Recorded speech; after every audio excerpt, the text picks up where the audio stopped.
April 29, 1945. Dachau, Germany. The men of the 45th Infantry Division thought they were advancing on one more broken German position. Smoke drifted over the road. A church bell rang somewhere beyond the trees. Private Tommy Keller kept his rifle low and stared at the rail line ahead, where a line of freight cars sat motionless in the pale morning light. Sergeant Frank DeLuca told him to keep moving. Then the smell arrived. It rolled across the track bed thick and sweet and wrong. Nobody spoke. Lieutenant Owen Burke stepped up first, grabbed the side door of the nearest boxcar, and pulled. What he saw made him stumble backward like he had been struck. Bodies. Piled on bodies. Bare feet. Open mouths. Hollow eyes. Keller froze. One soldier crossed himself. Another threw up in the gravel. And from somewhere behind the walls ahead came weak voices calling out in half a dozen languages. Inside the camp, the confusion got worse. Men in striped rags pressed against the wire, too thin to wave, too tired to cheer. A civilian woman with shorn hair held a child who looked more like a bundle of sticks than a boy. Medic Charlie Voss rushed forward with a canteen, but Captain Neil Harmon snapped at him to stop. "Easy," he said. "Not too much water. Not too fast." The words sounded cold, but the medic obeyed. There were bodies near the gate, bodies beside the barracks, bodies stacked near a low building with a chimney that was still warm.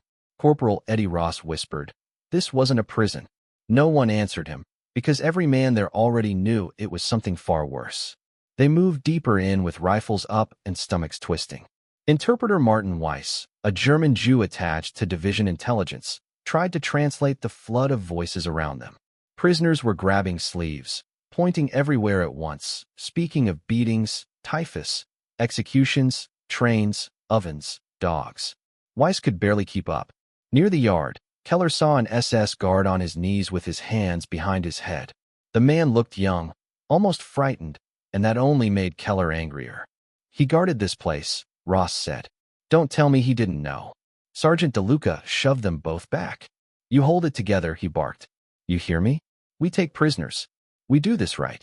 But even as he said it, he would not look at the boxcars again. The first shots came from the rail siding. Short, fast, unmistakable. Every head turned. Harmon cursed and ran, Burke beside him. When Keller reached the tracks, 4 German guards were already down in the cinders. One was still moving, trying to drag himself under the train. Private Sam Tully stood over him trembling, pistol in hand, face white as paper. He laughed. Tully kept saying, "I swear to God." He looked at the dead and laughed. Nobody knew if that was true. In that moment, it did not matter. More SS men were being herded from a service building with their hands up. Prisoners were screaming at them. Americans were shouting over the prisoners. The camp had not even been liberated for an hour, and order was already slipping. Then came the coal yard. A line of captured SS guards was pushed against a wall blackened with dust and old soot. Some were medics. Some were tower guards. Some might have been clerks. In that place, no one cared. Lieutenant Burke arrived just as a light machine gun was being set on its bipod. Private Ross was on one side. Tully was on the other. Several prisoners stood behind them, silent now, watching with eyes that looked older than death. "Stand down," Burke ordered. Nobody moved. "That's an order." Sergeant DeLuca grabbed Ross by the shoulder. Ross shook him off. "Look around, Sarge." His voice cracked. "Look at what they did." For 1 second, every man in that yard waited for somebody else to decide what justice was supposed to look like. The firing exploded without warning. 3 long bursts. Then more. The SS line folded into itself as bullets tore dust from the wall and bodies dropped into the coal. Keller hit the ground. Burke spun and shouted for a ceasefire, but the shouting vanished inside the noise. Prisoners were crying. Someone was praying in Czech. A wounded guard crawled 2 feet and was kicked back down by a man in striped cloth with a wooden crutch. Then Lieutenant Colonel Mason Reed came through the smoke and grabbed the barrel of the gun with his bare hand. "Stop," he roared. "Stop now." The bursts ended. Men were breathing hard, staring at what they had done, as if the yard itself had gone silent just to force them to hear it. For the next 2 hours, violence flared in pieces across Dachau. A tower guard was shot after stepping from a doorway with a white cloth in his hand. 2 SS men were beaten by former prisoners near the kennels. Another group disappeared behind a barracks and did not come back out. Medics moved through it all with morphine, bandages, and faces that looked 20 years older than they had at sunrise. By evening, the reports began. 36 dead, 48 dead, 60 dead, 73 dead.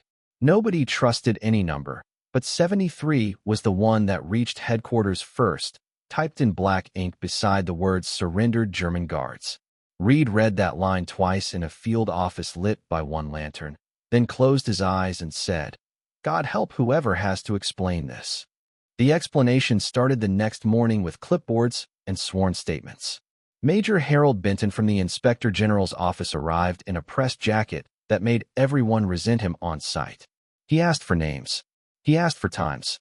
He asked who fired first, who fired second, who failed to stop it, who gave no order, who gave the wrong order, who saw prisoners join in, who could identify which dead Germans were SS and which were regular troops.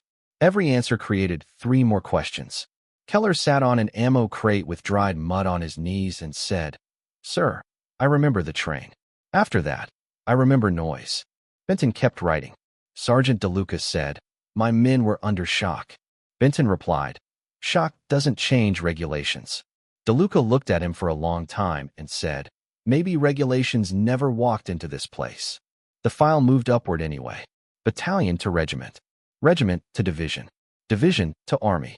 By the time it reached senior headquarters, the war in Europe had almost ended, but Dachau refused to stay contained inside a report. Photographs circulated. Officers who had not been there studied them in quiet rooms, and then demanded order from men who still smelled smoke in their uniforms. Eisenhower's staff wanted an answer clean enough for history and hard enough for discipline. Were these battlefield killings? Were they murders? Were they revenge? Colonel Arthur Greeley read the message aloud in Reed's command post. Possible courts-martial recommended pending review. No one said a word. Finally, Captain Harmon broke the silence. "So that's it. We walked through hell, and now we put our own men on trial for what hell did to them." That night, a German civilian interpreter named Elsa Kruger was brought in to help with additional testimony from survivors. She had lived in the town outside the camp and claimed she never understood what was happening inside. Nobody in the tent believed her completely, but nobody had time to argue. She translated for a Czech doctor, a French priest, and a Polish schoolmaster who had seen guards laughing while corpses were unloaded from the train days earlier. After the priest finished, Elsa's hands were shaking. "Do they know in America?" she asked quietly. Reed looked at her across the table. "They will." She nodded toward the statements. "And the soldiers?" Reed took a long breath. "That," he said, "is exactly what command is trying to decide." Patton did not come immediately. That made his arrival heavier. For days, the men heard rumors before they saw him. He was furious. He was coming to make examples of them. He was coming to bury the whole thing.